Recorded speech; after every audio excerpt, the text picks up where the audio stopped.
பரலோக ராஜ்யத்தை சுதந்திரிக்க வேண்டும்னா தேவன் நம்மிடத்துல என்ன எதிர்பார்ப்பார் என்பதை குறித்து ஒரு 5 தலைப்பில் முதல் தலைப்பில் இருக்கிற பரிசுத்தத்துல என்ன என்ன உண்டு என்பதை நாம் கண்கள், செவிகள், நாவுகள், இருதயம், நம்முடைய உடை அலங்கரிப்பு குறித்து அநேக காரியங்களை நாம் பரிசுத்தத்தில் இருக்கிறதை நாம் பார்த்தோம். அது மாத்திரமில்லாமல் 2வது தலைப்பில் உள்ள உத்தமம் என்பதை குறித்ததான ஒரு இன்ட்ரோடக்ஷன் மட்டும் நான் கடந்த வாரத்தில் உங்கள் மத்தியிலே நான் சொல்லியிருந்தேன். இப்பொழுது இந்த வாரம் உத்தமத்தை குறித்து நாம் பார்க்க போகிறோம். முதலாவதாக உத்தமம் என்பதை குறித்து என்ன என்பதை நாம் அறிந்து கொள்ள வேண்டும். உத்தமம் என்பது தேவனுக்கு முன்பாக உண்மையாகவும் நேர்மையாகவும் கர்த்தருக்கு பயப்படுகிற பயத்தோடு கூட வாழக்கூடியதை நாம் உத்தமம் என்று சொல்லுகிறோம். உத்தமம் மனிதர்கள் காண வேண்டும் என்பதற்காக அல்லாமல் கர்த்தர் நம்மை பார்க்கிறார் என்பதை குறித்து நாம் வாழக்கூடிய வாழ்க்கை கர்த்தருக்கு பிரியமான, கர்த்தருக்கு பயப்படுகிற ஒரு வாழ்க்கையிலே நாம் உத்தமமாக வாழ வேண்டும் என்பதை தேவன் பார்க்கிறார். மனிதர்கள் காணும்படியாக நாம் அவர்களுக்கு முன்பாக உத்தமமாய் நடக்கிறதை அல்ல, கர்த்தருக்கு முன்பாக நாம் உத்தமமாய் இருக்கிறோமா என்பதை கர்த்தர் பார்ப்பார். உத்தமம் உள்ள மனிதனை நாம் எப்படி அடையாளம் கண்டுகொள்ள வேண்டும் என்பதை குறித்து நான் கடந்த வாரத்தில் ஒரு 7 பாயிண்ட் நான் சொல்லியிருந்தேன். ஒரு உத்தமமா இருக்கிற ஒரு மனிதன் அவனுக்குள்ளாக எப்படிப்பட்ட காரியங்கள் இருக்கும், அவர் உத்தமமாக தான் இருக்கிறாரா என்பதை நாம் அறிந்து கொள்ள வேண்டுமானால் முதலாவதாக உண்மையை குறித்து ஒரு இன்ட்ரடக்ஷன் சொல்லியிருந்தேன். முதல் உண்மை, 2வதாக நேர்மை, 3வதாக தேவ பயம், 4வதாக பரிசுத்தம், 5வது கீழ்ப்படிதலை குறித்து சொல்லியிருந்தேன். 6வதாக மனம் திரும்புதல், 7வது அன்பு என்று சொல்லியிருந்தேன். இப்போ முதலாவதாக நாம் உத்தமத்தில் இருக்கக்கூடிய அந்த உண்மையை நாம் பார்க்க போகிறோம். தேவனுக்கு முன்பாகவும் சரி, மனிதர்களுக்கு முன்பாகவும் சரி, நாம் உண்மை உள்ளவர்களாக நடக்க வேண்டும். நீதிமொழிகளின் புஸ்தகத்தில் 28ஆம் அதிகாரத்தில் 20வது வசனத்தை நாம் வாசிக்க கேட்போம். உண்மையுள்ள மனுஷன் பரிபூர்ண ஆசீர்வாதங்களை பெறுவான். உண்மையுள்ள மனுஷன் பரிபூர்ண ஆசீர்வாதங்களை பெறுவான் என்பதை வேதத்தில் நமக்கு காண்பிக்கிறது. அப்படி என்றால் ஒரு மனிதன் உண்மையாக இருக்கும் பொழுது அந்த உண்மையை நிமித்தம் தேவன் ஒரு மனிதனை ஆசீர்வதிப்பார். நமக்கு இந்த உலகத்தில் இருக்கக்கூடிய ஆசீர்வாதங்களை விட, நாம் தேடி போகிற ஆசீர்வாதங்களை விட தேவன் இடத்திலிருந்து வரக்கூடிய ஆசீர்வாதம் நமக்கு நிறைவாய் இருக்கும். இந்த உலகத்தில் இருந்து கிடைக்கக்கூடிய ஆசீர்வாதங்கள், அந்த ஆசீர்வாதங்கள் கூட நமக்கு குறைவுபட்டுவிடும். ஆனால் நாம் உண்மையாக இருக்கும் பொழுது தேவன் நம்மை அவருடைய ஆசீர்வாதத்தில் நிரப்பும் பொழுது உண்மையுள்ள மனுஷன் பரிபூர்ண வெறும் ஆசீர்வாதங்களை பெறுவான் என்று எழுதப்பட்டுள்ள பரிபூர்ண ஆசீர்வாதம், அந்த பரிபூர்ண ஆசீர்வாதங்கள் இருக்கும் பொழுது நம்முடைய வாழ்க்கையில ஒரு குறைவு கூட ஏற்படாது. அப்படி என்றால் பரிபூர்ண ஆசீர்வாதம் என்ன? பரிபூர்ண சகலத்தையும் ஆபிரகாமை தேவன் என்ன பண்ணாரு? ஆசீர்வதிக்கிறார். அப்போ அந்த ஆசீர்வாதத்தை நாம் பார்க்கும் பொழுது ஒரு மனிதனை தேவன் ஆசீர்வதித்து விட்டால் என்றால் அந்த ஆசீர்வாதத்தில் குறைவே இருக்காது. அப்போ உண்மையுள்ள மனுஷன் பரிபூர்ண ஆசீர்வாதத்தை பெறுவான் என்பது நாம் இந்த உத்தமத்தின் முதல் கேட்டகரியாக ஒரு மனுஷன் உண்மை உள்ளவனாக இருக்கிறானா என்பதை நாம் அவர்களை பார்க்கும் பொழுதே ஐடென்டிஃபை பண்ணிடலாம். 2வதாக நேர்மை. நீதிமொழிகளின் புஸ்தகம் 10ஆம் அதிகாரத்தில் 9வது வசனத்தை நாம் வாசிக்க கேட்போம். உத்தமமாய் நடக்கிறவன் பத்திரமாய் நடக்கிறான். உத்தமமாய் நடக்கிறவன் பத்திரமாய் நடக்கிறான்.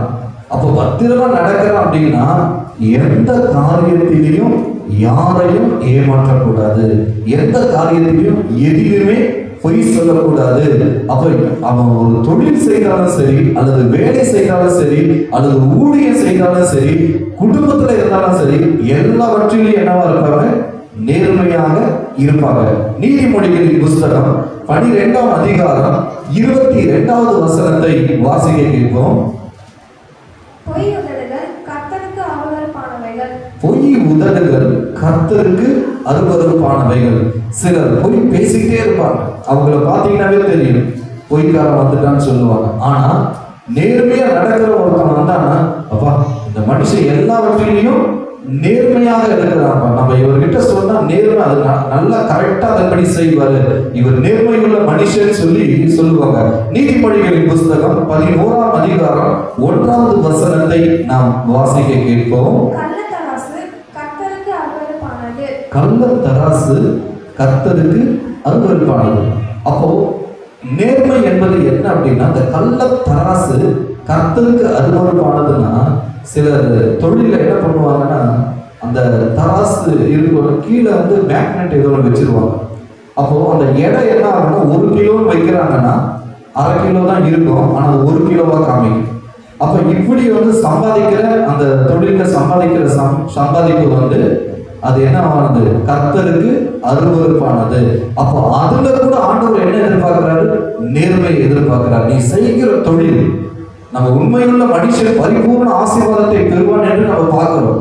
அப்போ எல்லாவற்றிலையும் அந்த உண்மையாக இருந்தாலும் சரி, நேர்மையாக இருக்கும் பொழுதும் சரி, கர்த்தர் எல்லாவற்றையும் அவருடைய கண்கள் பார்த்து கொண்டிருக்கிறது என்று சொல்லப்படுகிறது. அப்போ ஒரு மனுஷன் ஒருத்தரை பொய் சொல்லி ஏமாத்துறானா, அவன் இடத்துல உண்மையும் இல்லை, உத்தமமும் அவன் இல்லை என்ற கேட்டகரிகளுக்குள்ளாக அவன் கடந்து செல்கிறான். 3வது பார்த்தோம்னா தேவ பயம். தேவ பயம் எப்ப பார்த்தாலும் கர்த்தருக்கு பயப்படுகிற பயம் இருந்துட்டே இருக்கும் ஒரு மனுஷன்கிட்ட. ஐயோ இந்த நேரம் சொல்லிட்டு இந்த நேரத்துல கரெக்டா நம்ம அங்க போய் ஆகணுமே என்ற ஒரு பயம் நமக்குள்ளாக, தேவ பயம் நமக்குள்ளாக என்ன இருக்கும்? இருந்துட்டே இருக்கும். அப்ப கர்த்தருக்கு பயப்படுகிற பயம் ஒருத்தருக்குள்ள இருந்துச்சுன்னா அந்த மனுஷன் யாரு? உத்தமன். நீதிமொழிகளின் புஸ்தகம் 1ஆம் அதிகாரத்துல 7வது வசனத்தை நாம் பார்ப்போமானால், கர்த்தருக்கு பயப்படுதலே ஞானத்தின் ஆரம்பம். அப்ப கர்த்தருக்கு பயப்படுகிற பயம் நமக்குள்ளாக இருந்துருச்சு அப்படின்னா ஞானம் ஆட்டோமேட்டிக்காக ஆபரேட் ஆக ஆரம்பிச்சிடும். எது சரி எது தவறு அப்படி என்பதை நாம் அறிந்து கொள்ள முடியும். அப்ப கர்த்தருக்கு பயப்படுகிற பயம் இருந்துச்சுன்னா ஒரு சின்ன விஷயத்துல கூட பொய் சொல்லவே முடியாது. பொய் சொல்லிட்டோம் அப்படின்னா, கர்த்தருக்கு பயப்படுகிற மனுஷன் பொய் சொல்லிட்டான் அப்படின்னா அவன் இருதயத்திலிருந்து சமாதானம் போயிடும். முதலாவதா அந்த சமாதானம் போகும் பொழுதே தெரிஞ்சிடும், எங்கேயோ நம்ம கர்த்தரை துக்கப்படுத்தி இருக்கிறோம், ஏதோ வார்த்தையினால கர்த்தரை நம்ம என்ன பண்ணிருக்கோம்? துக்கப்படுத்தி இருக்கிறோம். குடும்பத்துல சமாதானம் இல்லாம போகும். ஒரு பொய் ஒரு குடும்பத்துல சமாதானம் இல்லாமல் ஆக்கிவிடும். அப்படி எல்லாம் கர்த்தருக்கு பயப்படுகிற பயம் இருந்துட்டுனாவே எல்லாவற்றையும் ஞானமாய் அவர்கள் என்ன பண்ணுவாங்களா? நடப்பாங்க. ஒவ்வொரு காரியத்திலும் எடுக்கிற ஒவ்வொரு ஸ்டெப்பிலுமே அவங்க எல்லாவற்றிலையும் அந்த ஞானத்தை செயல்படுத்தும். அப்ப கர்த்தருக்கு பயப்படுகிற பயமே வந்து ஞானத்தின் ஆரம்பம் என்பதை நாம் இதிலிருந்து நாம் பார்க்கிறோம். 4வதாக பரிசுத்தம். ஏற்கனவே நாம் பார்த்தோம். லேவியாகமம் 20ஆம் அதிகாரத்தில் 26வது வசனத்தை நாம் பார்ப்போமானால், கர்த்தராகிய நான் பரிசுத்தராய் இருக்கிறபடியினால் நீங்க எனக்கேற்ற பரிசுத்தவர்களாய் இருப்பீர்களாக என்று சொன்னார்னா, ஏன் நம்மளை வந்து அவர் எதிர்பார்க்கிறார்? ஏற்கனவே நம்ம பரிசுத்தத்தை நம்ம பார்த்தோம். அந்த தலைப்பிலே பார்க்கும்போது இந்த வசனத்தின்படியாக இந்த பரிசுத்தத்துக்கும் உத்தமத்துக்கும் ஒரு லிங்க் இருக்கு. அப்ப அந்த பரிசுத்தத்தை தேவன் ஏன் எதிர்பார்க்கிறார்னா, இந்த உலகத்துல எத்தனையோ கோடி மக்கள் இருக்கிறாங்க. ஆனா எத்தனை கோடி மக்கள் இருந்தாலும் அத்தனை மக்கள் இடத்துல பார்க்காமல் கர்த்தருடைய பிள்ளைகள் இடத்துல மாத்திரம் அவர் பரிசுத்தத்தை எதிர்பார்க்கிறார் என்றால், அவர் மற்ற ஜனங்களை விட்டு நம்மை பிரித்தெடுத்த நோக்கமே அவர் வரும்பொழுது நாம் எல்லோரும் அவருடைய வருகையில காணப்பட வேண்டும் என்றால் இந்த பரிசுத்தம் மிக மிக முக்கியமான ஒன்றாக கருதப்படுகிறது. அதனாலதான் அவர் எப்படி பரிசுத்தரா இருக்கிறாரோ அது போல நம்மளும் ஒவ்வொரு காரியத்திலையும் நாம் பரிசுத்தத்தை நாம் நாடக்கூடியவர்களாக இருக்க வேண்டும். ஐந்தாவதாக கீழ்ப்படிதல். கீழ்ப்படிதல் தேவன் மிக மிக அதிகமா எதிர்பார்க்கிறது கீழ்ப்படிதல். இந்த கீழ்ப்படிதல் என்பது எபிரேயரின் புஸ்தகம் 11ஆம் அதிகாரம் 8வது வசனத்தை வாசிப்போம். ஆபிரகாமுடைய வாழ்க்கையில தேவனுக்கு ஆபிரகாம் கீழ்ப்படிந்து நடக்கிறார். அப்போ தேவன் சொன்ன ஒரே காரியத்தை எந்த ஒரு எதிர்ப்பு எதிர்க்காம தேவன் சொன்ன அந்த காரியத்துக்கு உடனடியாக அவர் கீழ்ப்படிந்து தேவன் சொன்னதை அவர் நிறைவேற்றினார். 8வது வசனத்தை வாசிக்க கேட்போம். எபிரேயர் 11ஆம் அதிகாரம் 8வது வசனம். விசுவாசத்தினாலே ஆபிரகாம் தன் சுதந்திரமாக பெறப்போகிற இடத்திற்கு போகும்படி அழைக்கப்பட்டபோது கீழ்ப்படிந்து தான் போகும் இடம் என்னதென்று அறியாமல் புறப்பட்டு போனான். தான் போக இடம் என்னன்னு தெரியாது, எங்க போக சொல்றதுன்னு தெரியாது. ஆனா உன் இனத்தை விட்டு, உன் தேசத்தை விட்டு, உன் தகப்பனை விட்டு, எல்லாத்தையும் விட்டு என்ன பண்ணிடு போ. இதுவே நம்ம கிட்ட சொன்னாங்கன்னா நான் எங்க போவேன், நம்ம அடுத்தடுத்த கொஸ்டின்ஸ் நம்ம என்ன பண்ணிட்டு எழுப்பிட்டே இருக்கோம். ஆனா ஆண்டவர் அழைச்சி கொண்டு வந்து அவர் வச்சிருக்கிறாரு அப்படின்னா அந்த விசுவாசத்தின் அடிப்படையில தேவன் என்ன போ சொல்றாரு அப்படின்னா அதுக்கு ஒரு அர்த்தம் இருக்குன்னு சொல்லி அதுல எந்த ஒரு எதிர்பேச்சு பேசாம அப்படியே கீழ்ப்படிந்து தான் போகிற இடம் என்னது என்பது என்ற இடமே தெரியாது. ஆனாலும் கீழ்ப்படிந்து தேவன் நம்மிடத்துல எதிர்பார்க்கிறது கீழ்ப்படிதல். அந்த கீழ்ப்படிதல் இருக்கிற ஒரு மனுஷ இடத்துல ஈகோ இருக்காது, ஈகோ இருக்காது. அந்த கீழ்ப்படிதல் இருந்துச்சுன்னா குடும்பத்தில் ஒரு சமாதானம் இருக்கும். கணவன் மனைவிக்குள்ளாக எந்த ஒரு பிரச்சனைகள் இருக்காது. மனைவி கணவனுக்கு கீழ்ப்படியும். ஆனா சில இடங்கள்ல அதை புரிஞ்சுக்கலாம். அதே போல ஒரு வேலை ஸ்தலத்துல அதிகாரிகளுக்கு நாம் கீழ்ப்படிந்து நடக்க வேண்டும். ஏன்னா அதிகாரிகள் சொல்லக்கூடிய காரியங்கள் சில நேரத்துல டென்ஷன் உண்டாகும். ஆனாலும் வேதத்துல ரோமர் புஸ்தகத்தில் 13வது அதிகாரம் 1வது வசனத்தை நம்ம வாசித்து பார்ப்போமானால் ரோமர் 13:1 வாசிக்கிற எந்த மனுஷனும் மேலான அதிகாரம் உள்ளவர்களுக்கு கீழ்ப்படிய கடவான். ஏனென்றால் தேவனாலே அன்றி ஒரு அதிகாரமும் இல்லை, உண்டாயிருக்கிற அதிகாரங்கள் தேவனாலே நியமிக்கப்பட்டிருக்கு. அப்ப அதிகாரிகளுக்கு கீழ்ப்படிய வேண்டும் என்று வேதம் சொல்லுகிறது. அப்ப கீழ்ப்படிதல்ல தேவன் எந்த அளவுக்கு முக்கியத்துவத்தை அவர் கொடுக்கிறார் என்பதை நாம் இதிலிருந்து பார்க்க முடியும். அதே போல வேதத்தில் பார்த்தோமானால் மனைவி கணவனுக்கு கீழ்ப்படிய வேண்டும். 1 பேதுரு 3ஆம் அதிகாரத்தில் நாம் எடுத்து வாசித்து பார்ப்போமானால் 5வது வசனத்தை நான் வாசிக்கிறேன். இப்படியே பூர்வத்தில் தேவனிடத்தில் நம்பிக்கையாய் இருந்த பரிசுத்த ஸ்திரீகளும் தங்களுடைய புருஷர்களுக்கு கீழ்ப்படிந்து தங்களை அலங்கரித்தார்கள். அப்போ கீழ்ப்படிதல் என்பது தேவனுக்கு மிக மிக முக்கியமான ஒன்று. ஒரு அதிகாரிகளுக்கு ஒரு வேலை புரிகிற அதிகாரிகளுக்கு கீழே வேலை புரிகிறவர்கள் யாராக இருந்தாலும் அதிகாரிகளுக்கு கீழ்ப்படிய வேண்டும். இது தேவனுடைய நீதியாக இருக்கிறது. அதே போல கணவன் மனைவி இருக்கிறார்கள் என்றால் மனைவி கணவனுடைய சொல்லுக்கு கீழ்ப்படிந்து நடக்கக்கூடியவர்களாக இருக்க வேண்டும். அப்ப தேவன் எதிர்பார்க்கிற இந்த கீழ்ப்படிதல் ஒரு மனிதனுக்குள்ளாக இருந்து விட்டார் என்றால் அவர்கள் உத்தம கேட்டகரிகளுக்குள்ளாக இருப்பார்கள். 6வதாக மனம் திரும்புதல். ஒருவர் உத்தமத்துல இருந்து இருக்கிறாங்கன்னா ஒரு காரியத்துல மனம் திரும்பி இருப்பாங்க, ஒரு காரியத்துல மனம் திரும்பி இருப்பாங்க. மறுபடியும் அந்த காரியத்துக்கு அவங்க திரும்ப கூடாது. ஒரு பாவத்துல இருந்து விடுதலை ஆகி அல்லது தன்னுடைய வாழ்க்கை ஒரு கெட்ட வாழ்க்கையில இருந்து ஒரு நல்ல வாழ்க்கைக்கு திரும்பி இருக்கிறாங்கன்னா மறுபடியும் அந்த நல்ல வாழ்க்கைக்கு வந்த பிறகு மறுபடியும் இந்த கெட்ட வாழ்க்கைக்கு திரும்ப கூடாது. அப்படின்னா ஆண்டவர் எதிர்பார்க்கிறது ஒரு மனுஷ மனம் திரும்பி இருக்கிறான் அப்படின்னா சிலர் குடி பழக்கத்தில் இருப்பாங்க, அந்த குடி பழக்கத்திலிருந்து விடுதலையாக இருப்பாங்க. ஆனா மற்றவங்க பார்க்கும்போது சொல்லுவாங்க, எப்பா இவன் மகா குடிக்காரனா இருந்தான், இப்ப இவ்வளவு திரும்பி இருக்கிறானே, அப்ப இவனுக்குள்ள என்னவா இருக்கு, ஏதோ ஒரு மனம் திரும்பி இருக்கிறான், பரவாயில்ல அப்படின்னு சொல்லக்கூடிய அளவுக்கு இருக்கிறவன் மறுபடியும் குடிப்பழக்கத்துக்கு போனான் அப்படின்னா பேசுறவர்கள் என்ன சொல்லுவாங்க, இவன் திரும்பி வாழ்ந்தான்னு நினைச்சோம், ஆனா மறுபடியும் அதே பாவத்தை செஞ்சுட்டு இருக்கிறான். அப்போ ஒரு மனம் திரும்புதல் என்றால், ஒரு மனுஷன் மனம் திரும்பிட்டான் அப்படின்னா மறுபடியும் அதை பார்க்க கூடாது, மறுபடியும் அதை திரும்ப அந்த இடத்துக்கு போகக்கூடாது. அப்போ மனம் திரும்புதல் ஒருத்தருக்குள்ளாக உண்டாக்கிட்டு விட்டதுன்னா அவன் உத்தம கேட்டகரிக்குள்ள போயிடுவான். ஏன்னா மறுபடியும் அந்த பாவத்தின் பக்கம் அவன் திரும்பல.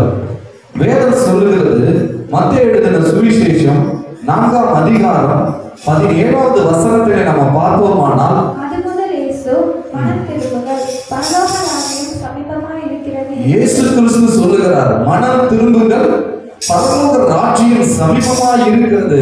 அப்போ தேவனாகிய கர்த்தர் நம்மிடத்துல எதிர்பார்க்கிறது எல்லாம், நாம் ஒரு காரியத்துல மனம் திரும்பி இருப்போம், அந்த மனம் திரும்ப அந்த காரியத்துல நாம் ஸ்டெடியாக முடிவு பரியந்தம் வரைக்கும் அதில் நாம் நிலைத்து நிற்கிறவர்களாக நாம் காணப்பட வேண்டும். நம் வேதத்திலே நாம் பார்ப்போமானால், லூக்கா எழுதின சுவிசேஷம் 15ஆம் அதிகாரத்தில் 11 முதல் 13 வசனம் வரைக்கும் நாம் வாசிக்க கேட்போம். பின்னும் அவர் சொன்னது, ஒரு மனுஷனுக்கு 2 குமாரர் இருந்தார்கள். அவர்களில் இளையவன் தகப்பனை நோக்கி, தகப்பனே, ஆஸ்தியில் எனக்கு வரும் பங்கை எனக்கு தர வேண்டும் என்றான். அந்தபடி அவன் அவர்களுக்கு தன் ஆஸ்தியை பங்கிட்டு கொடுத்தான். சில நாளைக்கு பின்பு இளைய மகன் எல்லாவற்றையும் சேர்த்து கொண்டு தூர தேசத்துக்கு புறப்பட்டு போய் அங்கே துன்மார்க்கமாய் ஜீவனம் பண்ணி தன் ஆஸ்தியை அழித்து போட்டான். தன் ஆஸ்தியை அழித்து போட்டான். இந்த இடத்துல ஒரு தகப்பனுக்கு 2 பிள்ளைகள் இருக்கிறாங்க. ஒரு இளைய மகன் தன் தகப்பனிடத்துல தன்னுடைய சொத்தை என்ன பண்றாரு, என் ஆஸ்தியை எனக்கு கொடுத்துரு, என் ஆஸ்தியை எனக்கு கொடுத்துருன்னு சொல்லி அவர் நேரா தகப்பனிடத்துல அந்த ஆஸ்தியை கொண்டு போய் தன்னுடைய நண்பர்களோடு கூட என்ன பண்றாரு, போய் உலக ஆசைகள் என்ன இருக்கோ உலக ஆசைகளுக்கும் பணத்தை செலவு பண்ணி, அதன் பின்பாக நடந்த காரியம் என்ன, அப்ப தெரியல, பணம் இருக்கிற வரைக்கும் அருமை தெரியல, இப்ப பணம் எல்லாம் காலியாகி போச்சு, இப்ப சாப்பிடவே வழி இல்லாத ஒரு சூழ்நிலை. 14ஆம் வசனத்துல இருந்து 16ஆம் வசனம் வரைக்கும் வாசிக்க கேட்போம். எல்லாவற்றையும் அவன் செலவழித்த பின்பு அந்த தேசத்திலே கொடிய பஞ்சம் உண்டாயிற்று. அப்பொழுது அவன் குறைவுபட தொடங்கி, இப்போ இருக்கிற பணம் எல்லாம் என்ன ஆயிடுச்சு, குறைவுபட தொடங்குது. அந்த தேசத்துல ஒரு பெரிய பஞ்சம். இப்பதான் உள்ளுக்குள்ள ஒரு உணர்வு இப்பதான் வர ஆரம்பிக்குது. வாசிமா 15. அந்த தேசத்துக்கு குடிகளில் ஒருவனிடத்தில் போட்டிக்கொண்டான். குடியானவன் அவனை தன் வயல்களில் பன்றிகளை மேய்க்கும்படி அனுப்பினான். இப்போ பணம் கம்மியான உடனே சாப்பிட வழியே இல்லை. இந்த சூழ்நிலையில எங்கேயாவது போய் வேலை செஞ்சு நம்ம பிழைக்கலாம் அப்படின்னு சொல்லி ஒரு இடத்துல போறாரு. அந்த இடம் பன்றி மேய்க்கக்கூடிய இடமா இருக்கு. இப்ப பன்றி மேய்க்கக்கூடிய இடத்துக்கு அங்க போய் என்ன பண்றாரு, 16ஆவது வசனத்துல பார்த்தோம்னா, அப்பொழுது பன்றிகள் தின்கிற தவிட்டினாலே தன் வயிற்றை நிரப்ப ஆசையா இருந்தால் ஒருவனும் அதை அவனுக்கு கொடுக்கவில்லை. அப்படின்னா அவ்வளவு பசி. பணம் இருக்கும்போது நல்லா வகையா சாப்பிட்டவர்.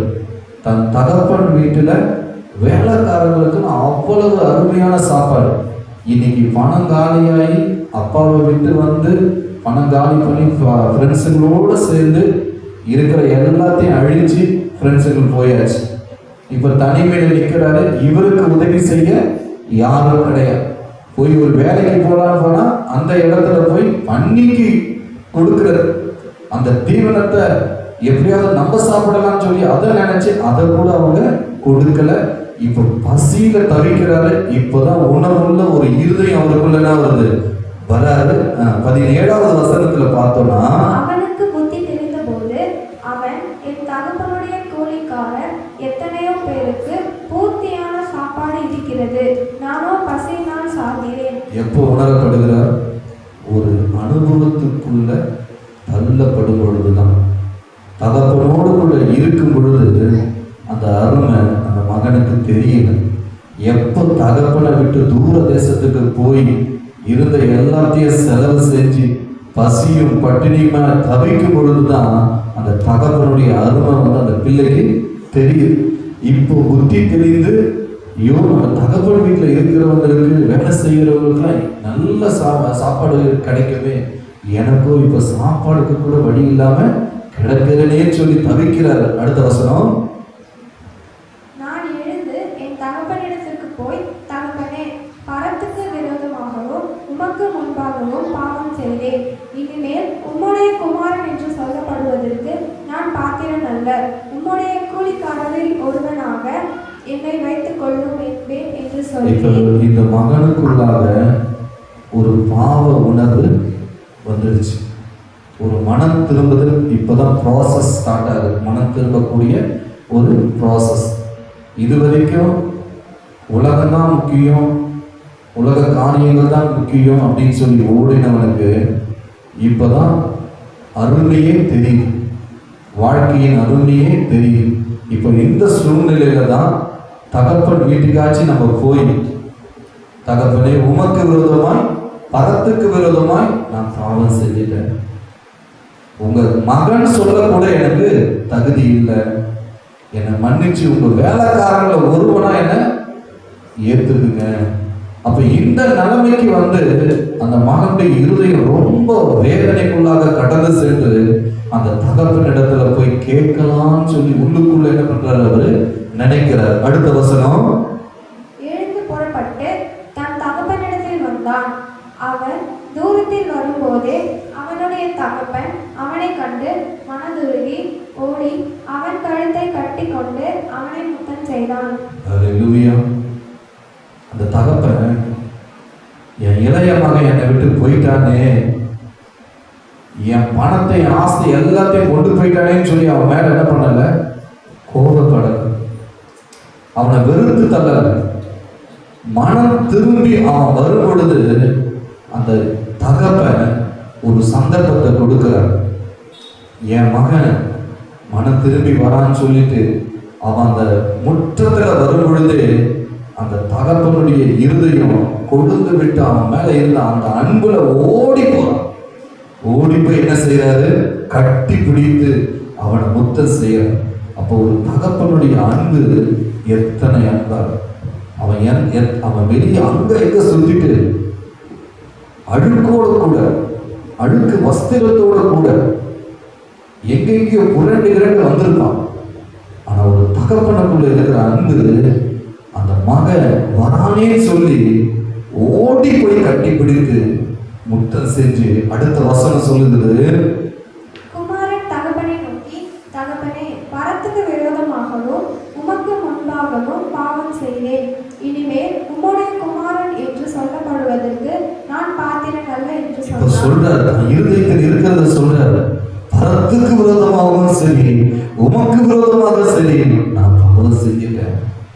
அப்ப இப்ப இவருக்குள்ளாக என்ன உருவாகி இருக்குன்னா, ஒரு பெரிய மனம் திரும்புதல் உண்டாகி இருக்கிறது. தேவன் எதிர்பார்க்கிற அந்த மனம் திரும்புதல் இப்போது அந்த மகனுக்குள்ளாக உண்டான உடனே, நான் உம்முடைய குமாரன் என்று சொல்லப்படுகிறதுக்கு கூட நான் யாரு, பாத்திரவனா அல்ல அப்படின்னு சொல்லி சொல்லும் பொழுது அடுத்த வசனம், அப்பொழுது தகப்பன் தன் ஊழியக்காரரை நோக்கி, நீங்கள் உயர்ந்த வஸ்திரத்தை கொண்டு வந்து இவனுக்கு உடுத்தி இவன் கைக்கு மோதிரத்தையும் கால்களுக்கு பாதரட்சைகளையும் போடுங்கள். இப்போ இந்த நேரத்துல தகப்பனுடைய அன்பை என்ன பண்றாருன்னா அவர் காண்பிக்கிறார். மகனே, நீ இங்கிருந்து போகும்போதும் கூட உன் மேல நான் அன்பா தான் இருந்தேன். நீ இப்போ மனம் திரும்பி வந்த பொழுதும் உன் மேல அன்பா தான் இருக்கின்றதை நீ புரிஞ்சுக்கோ. அப்போ அவனுக்கு ஏற்ற வஸ்திரத்தையும் மோதிரத்தையும் காலுக்கு புதிய செப்பலையும் கொண்டு வந்து என் மகனுக்கு போடுங்க, என் மகனுக்கு போடுங்கன்னு சொன்னது மட்டும் இல்லாம ஒரு விருந்தை ஏற்பாடு பண்ணிட்டார். என்ன விருந்து வாசியமா? கொழுத்த கன்றை கொண்டு வந்து அடியுங்கள், நாம் புசித்து சந்தோஷமா இருப்போம். என் குமாரனாகிய இவன் மரித்தான், திரும்பவும் உயிர்த்தான், காணாமற் போனான், திரும்பவும் காணப்பட்டான் என்றான். அப்படியே அவர்கள் சந்தோஷப்பட தொடங்கினார்கள். அப்படின்னா இந்த உலகத்தில் உள்ள தகப்பனுக்கே இவ்வளவு அன்பு இருந்ததுன்னா நம்மை உண்டாக்கின தகப்பனுக்கு நம்ம மீது எவ்வளவு அன்பா இருக்கும். இப்ப இந்த உலகத்தில் இருக்கிற தகப்பன் மகன் இடத்துல அன்பை காண்பிக்கிற அந்த அன்பை நம்ம பார்க்கும் பொழுது தேவாதி தேவன் நம்மளை உண்டாக்கின அவர் எத்தனை மகிமைப்படுவார், மகிழ்ச்சி அடைவார். கர்த்தருடைய நாமத்திற்கு மகிமை உண்டாகட்டும். இதை குறித்து ஒரு பாடல் ஒன்று இருக்கு. அப்பா அப்பா உங்க நெஞ்சில சாஞ்சிக்கிற ஏகிறப்பா உங்க பாசத்தை நினைக்கையில சிறுமப்பட்ட அடைக்கலமா தேடி வந்த சின்ன சிறு வயசில சிறுமப்பட்ட அடைக்கலமா தேடி வந்த பிஞ்சு உள்ளோம் அன்பு எண்ணி சொல்லுவா சின்ன உள்ளோம் அன்பு எண்ணி சொல்லி சொல்லி பாடுறப்பா. அப்பா அப்பா உங்க நெஞ்சில சாஞ்சிக்கிற ஈகிறப்பா உங்க நேசத்தை நினைக்கையில. அல்லேலூயா. அப்படிப்பட்ட ஒரு அன்பு அந்த தகப்பனிடத்துல உண்டு. அப்ப அந்த மனம் திரும்புதல்ல தேவன் எவ்வளவா எதிர்பார்க்கிறான். அந்த மனம் திரும்புதல் ஒவ்வொருக்குள்ளாக உண்டாகும் பொழுது, அதனாலதான் மத்திய எழுதின சுவிசேஷத்துல நம்ம பார்த்தோம், பரலோக ராஜ்யம், மனம் திரும்புங்கள், பரலோக ராஜ்யம் சமீபமா இருக்கிறது. அப்போ தேவன் நம்ம இடத்துல என்ன எதிர்பார்க்கிறார்? ஒவ்வொரு இடத்திலையும் நாம் மனம் திரும்ப பொழுது கர்த்தர் நம்மை ஏற்றுக்கொண்டு அவருடைய ராஜ்யத்திற்கு நம்மை ஆயத்தப்படுத்துகிறார். அல்லேலூயா. கர்த்தருடைய நாமத்திற்கு மகிமை உண்டாவதாக. அடுத்தபடியாக 7வதாக அன்பு. இந்த அன்புல 4 வகையான அன்பை கடந்த வாரம் நான் இன்ட்ரோடக்ஷன்ல சொல்லியிருந்தேன். ஒரு மனுஷன் உத்தமமா இருக்கிறானா இல்லையா என்பதை அடுத்தபடியாக நாம் கண்டுகொள்ள வேண்டும் என்றால் அந்த அன்பு உண்மையான அன்பா அல்லது மாய மற்ற அன்பா? சிலர் நம்ம கிட்ட காட்டுவாங்க, அன்பா இருக்கிறது போல காட்டுவாங்க, ஆனா பின்னாடி பார்த்தோம்னா அந்த அன்பு இருக்காது, குறை சொல்லிட்டு இருப்பாங்க. அப்போ நேரில் பார்க்கும் போது காண்பிக்கிற அன்பு வேற, பின்னாடி போய் சொல்லக்கூடிய அந்த அன்பு வேற. அப்போ அன்பு தேவன் நம்ம இடத்துல எதிர்பார்க்கிற அன்பு என்ன? யோவான் எழுதின சுவிசேஷம் 13ஆம் அதிகாரம் 34, 35வது வசனத்தை நாம் வாசிக்க கேட்போம். நீங்கள் ஒருவரில் ஒருவர் அன்பாயிருங்கள், நான் உங்களில் அன்பாயிருந்தது போல நீங்களும் ஒருவரில் ஒருவர் அன்பாயிருங்கள் என்கிற புதிதான கட்டளையை உங்களுக்கு கொடுக்கிறேன். நீங்கள் ஒருவரில் ஒருவர் அன்புள்ளவர்களாய் இருந்தால் அதனால் நீங்கள் என்னுடைய சீஷர்கள் என்று எல்லோரும் அறிந்து கொள்வார்கள் என்றார். நம்ம அன்பை காண்பிக்கும் பொழுதுதான் நம்ம இயேசு கிறிஸ்துனுடைய சீஷர்கள் என்பதை மற்றவர்கள் அறிந்து கொள்வார்கள். அப்போ நீங்கள் ஒருவரில் ஒருவர் அன்பாய் இருங்கள், நான் உங்களில் அன்பாய் இருந்தது போல நீங்களும் ஒருவரில் ஒருவர் அன்பாய் இருங்கள் என்கிற ஒரு புதிதான கட்டளையை தேவன் நமக்கு கொடுக்கிறார். அப்போ இந்த கட்டளையின்படி நாம் அன்பு செலுத்தும் பொழுது பழைய ஏற்பாட்டில் நாம் படித்த அந்த 10 கட்டளைகளும் இந்த 2 கற்பனைகள் அவர் கொடுக்கப்பட்டிருக்கக்கூடிய புதிய கட்டளைகள் 2 அடங்கி இருக்கு. அப்போ தேவன் நம்ம இடத்துல எதிர்பார்க்கிற அன்பு என்ன? பவுல் ரொம்ப கொடுமையான காரியத்தெல்லாம் செய்திருந்தார். கிறிஸ்தவர்களுக்கு விரோதமா துன்பப்படுத்தி கிறிஸ்தவர்களை அடித்து தேவனுடைய கொலைக்கு காரணமா இருந்தவர். அப்போ அப்படிப்பட்ட ஒரு இடத்துல ஒரு அன்பு உண்டாகி 1 கொரிந்தியர்ல 13ஆம் அதிகாரத்தில் 1 கொரிந்தியர் 13ஆம் அதிகாரத்துல 1வது வசனத்திலிருந்து வாசிப்போம். நான் மனுஷ பாஷைகளையும் தூதர் பாஷைகளையும் பேசினாலும் அன்பு எனக்கு இல்லாவிட்டால் சத்தமிடுகிற வெண்கலம் போலவும் ஓசையிடுகிற கைத்தாளம் போலவும் இருப்பேன். அப்போ நான் மனுஷ பாஷைகள்ல நான் பேசினாலும் சரி, நான் ஆவிக்குரிய வாழ்க்கையில நான் இருந்தாலும் சரி, அன்பு எனக்கு இல்லைன்னா ஒன்றுமே இல்லை. அந்த எப்படின்னா ஓசை இருக்கிற கைத்தாளம் போல இருப்பேன்னு சொல்லப்படுகிறது. அடுத்த வசனம், நான் தீர்க்க தரிசன வார்த்தையை உடையவனாய் இருந்து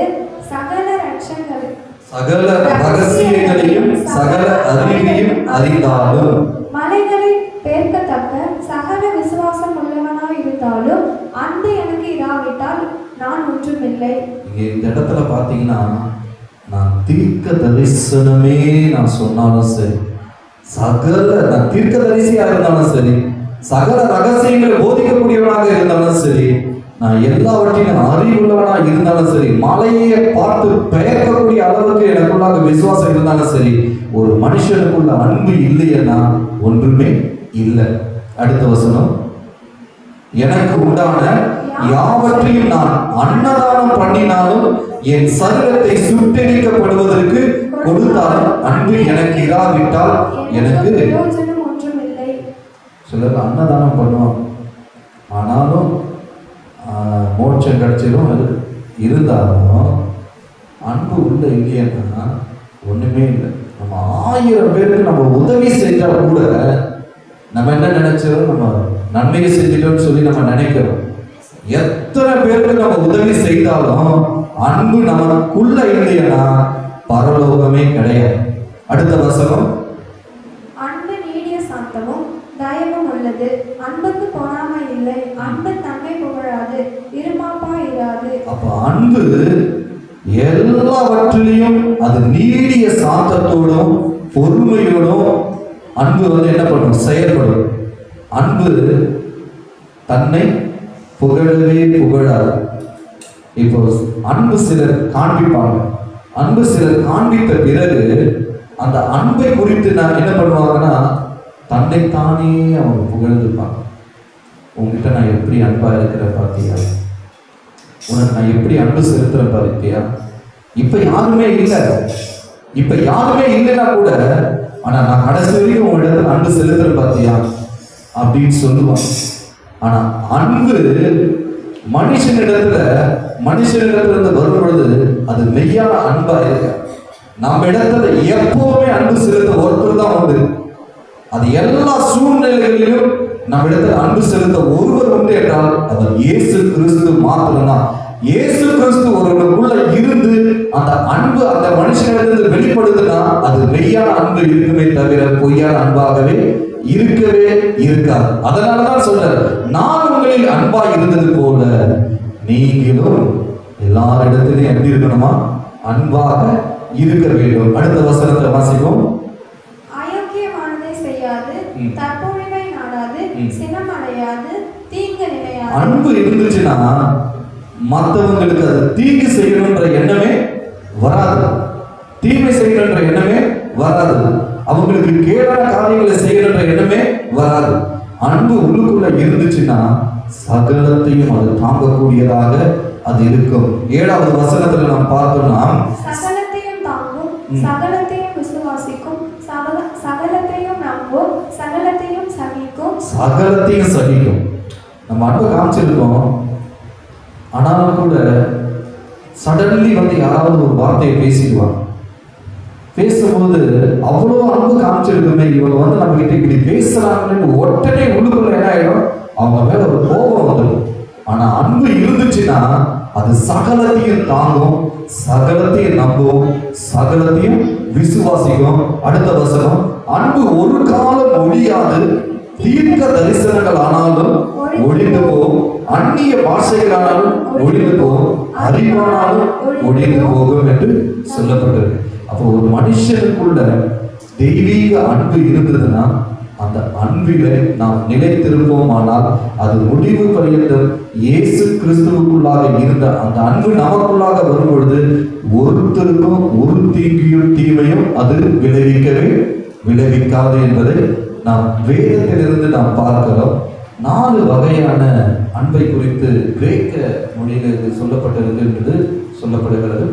இது 4 அன்பை பொறுத்த வரைக்கும் நம்ம வேதத்தில் நம்ம படிக்கும்போது என்ன படிக்கிறோம்னா எல்லாமே ஒரே அன்புல தான் கேட்டகரியில் இருக்கு அப்படின்னு சொல்லி நம்ம எடுத்துக்கொள்கிறோம். ஆனால் அன்பு 4 வகையான அன்புகளை குறித்து காணப்படுகிறது. ஒன்று அகேப்பே அன்புன்னு சொல்லி நான் கடந்த வாரத்தில் நான் சொல்லி இருந்தேன். இந்த அகேப்பே அன்பு என்பது என்ன அப்படின்னா, தேவன் நம்மிடத்தில் காட்டுகிற ஒரு அன்பு, தேவன் தன் பிள்ளைகளிடத்தில் காட்டுகிற ஒரு அன்பு. வேதத்தில் நாம் பார்ப்போமானால் 1 யோவான் 4ஆம் அதிகாரம் 8வது வசனத்தை நாம் வாசிக்க கேட்போம். அன்பில்லாதவன் தேவனை அறியான், தேவன் அன்பாகவே இருக்கிறார். அன்பு இல்லாதவர் தேவன் எப்படிப்பட்டவங்க என்றது அறிய முடியாது. ஆனா தேவன் எப்பொழுதுமே எப்படி இருக்கிறாரு? அன்பாக தான் இருக்கிறார். நம் மீது அன்பாக தான் அவர் இருக்கிறார். அப்போ தேவன் தம்முடைய ஒரே குமாரனை அவர் நமக்காக தந்தருளி அவருடைய அன்பு இன்னதென்பதை அவர் நமக்கு என்ன பண்ணியிருக்கிறார்? வெளிப்படுத்தி இருக்கிறார். அவர் நமக்காக இந்த பூமியிலே வந்து நமக்காக மரித்து நமக்காகவே அவர் உயிர் தெழுந்த ஒரு தேவன் அன்பாகவே கடைசி முடிவு வரைக்கும் யூதாஸ்காரியை காட்டி கொடுப்பான்றதும் தெரியும். பேதுரு 3 தரம் மறுதளிப்பான்றதும் தெரியும். ஆனாலும் கூட இயேசு கிறிஸ்துனுடைய அன்பு மாறவே இல்லை. யூதாஸ்காரியத்தை வரும்போது எண்ணத்தினால் காட்டி கொடுக்க வந்தார். அப்போ கூட அவர் அன்புதான் செலுத்துறார். அதே நேரத்தில் பேதுரு சொல்றார், ஆண்டவரே உங்களை விட்டுட்டு நானும் உங்களோட கூட. அப்ப சொல்ற, நீ 3 தரம் சேவல் கூவுகிறதுக்கு முன்பாக என்னை மறுதளிப்பார். ஆனாலும் கூட ஆண்டவர் சொன்னார், அவர் அன்பை மட்டும்தான் என்ன பண்றாரு? காண்பிக்கிறார். அப்போ கிறிஸ்துவின் அன்பு நமக்கு எப்பேற்பட்ட மனிதர்கள் மூலமாக என்ன பிரச்சனைகள் வந்தாலும் சரி, போராட்டங்கள் வந்தாலும் சரி, கூடவே இருக்கிறவர்கள் மூலமாக வந்தாலும் சரி, கிறிஸ்துவின் அன்பை நாம் பிரதிபலிக்க பொழுது தேவன் அன்பாகவே இருக்கிறது போல நாமும் அன்பு உள்ளவர்களாக மாறும் பொழுது அந்த அன்பு நம்மை பரலோகத்திலே கொண்டு போய் சேர்க்கும். அல்லேலூயா. 2வதாக பிலியோ அன்பு. இது நாம் பழகக்கூடிய நண்பர்களிடத்தில் இந்த அன்பு வெளிப்படும். 2வது அன்பு பிலியோ. நாம் பழகக்கூடிய அன்பு சகோதரர்களுக்கு மத்தியில் இருக்கலாம், இல்ல நண்பர்களுக்கு மத்தியில் இருக்கலாம். இது எப்படிப்பட்ட அன்பாக இருக்கும்னா, தன் ஜீவனையே கொடுக்கக்கூடிய ஒரு அன்பாக அந்த அன்பு காணப்படும். தன் ஜீவனையே கொடுக்கக்கூடிய ஒரு அன்பாக அது காணப்படும். எபிரேயரின் புஸ்தகம் 13ஆம் அதிகாரம் 1வது வசனத்தை வாசிக்க கேட்போம். சகோதர சிநேகம் நிலைத்திருக்க கடவுது. சகோதர சிநேகம் நிலைத்திருக்க கடவுது. சகோதர சிநேகம் நிலைத்திருக்க கடவுது என்றால் அந்த சகோதர சிநேகத்திற்குள்ள ஒரு பிரச்சனைகள் பிளவுகள் வராதபடி அதுல நீங்க நிலைத்திருங்க. உங்களை நம்பி ஒரு நண்பர் உங்களோடு கூட பழகும் பொழுது அந்த ஸ்நேகத்தை நம்ம நிலைத்திருக்கும்படியாக நம்ம செய்யணும். எக்ஸாம்பிள், உதாரணத்துக்கு நம்ம பார்த்தோம்னா தாவீதையும் யோனத்தானையும் எடுத்துட்டோம்னா அவங்க 2 பேரும் எப்படிப்பட்டவர்களாக இருந்தாங்க? ஒரு சகோதரர்களாக, ஒரு நண்பர்களாக அவர்கள் காணப்பட்டாங்க.